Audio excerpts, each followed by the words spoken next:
The state of California is one step closer to giving out $1.2 million in reparations to each black resident. The proposal could cost the state more than $800 billion, nearly 3 times California's entire budget. But activists say that is not enough.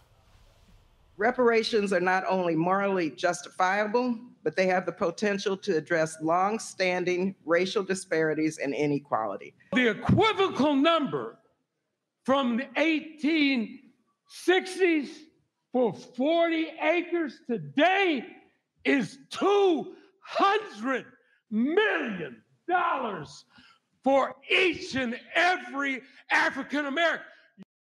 Okay, Color Us United contributor Christian Watson joins us right now. Christian, good morning to you. Good morning. How are you doing? Doing okay. So, who would get the money? Good question. Residents of this area of California will get the money, but here's a bigger issue that I think we need to focus on very deeply. You heard in the lead up there that Barbara Lee said this was a morally justifiable position. I beg to differ. How is it moral to steal from a group of people for a crime they didn't do in the first place, and then give it to another group of people who didn't actually experience the crime themselves, which would be slavery or whatever else? The problem is they've kind of changed the definition on us of going from reparations for slavery to reparations for mass incarceration in this case, or reparations for redlining. And the problem is that doesn't convey much confidence in our government when we do that.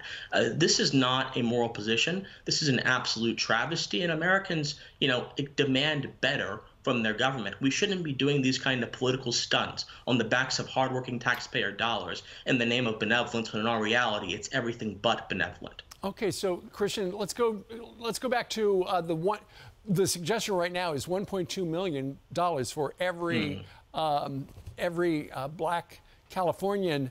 How do you qualify for it, though? Because there obviously are people who perhaps have just moved into California. They wouldn't be eligible, would they? Or would they?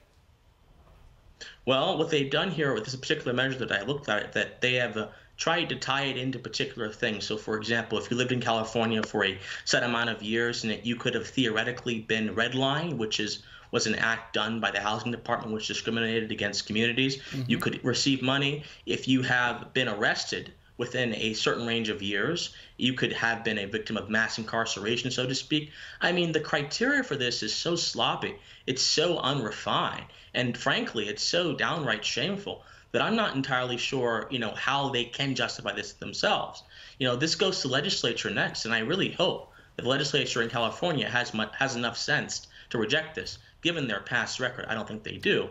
But really, this is an issue that should unite all Americans of all political backgrounds. We shouldn't be punishing people, taking their money and then giving them to people on the basis of crimes they didn't commit, on the basis of crimes the other people were not alive to be victims of. But the problem is the left enjoys perpetually victimizing people, perpetually infantilizing black folks, and constantly presenting themselves as the savior for black folks, when in our reality, their actions demean us and their actions condescend us. I don't want this. I know many people who do not want this. We do not need a handout.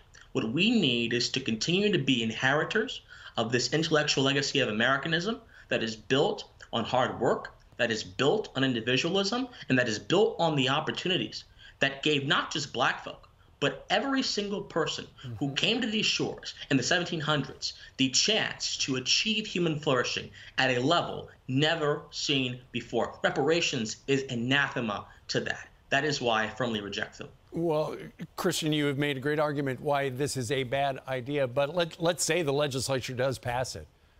Where's California going to get the money? Well, great question. Through, again, taking from other people, through taxing, all these kind of things. Frankly, given California's economic situation, I'm not entirely sure they have the money to actually do this in the first place. But that has never stopped politicians from doing things, not having the resources. They just print it out of thin air, of course, but that's a much deeper issue. But no, it's most certainly a shame. It's another example of a state in decline, in my opinion. And Californians should be mad about it, even if they are progressives, because they are essentially being punished for crimes they didn't commit. And there are benefactors in California that are supposedly being rewarded for crimes they never were, they never were victims of, which is a shame. Sure. Well, the ball is now in the legislature's court. Let's see what they do. Christian, thank you very much for getting up so early out there in California today.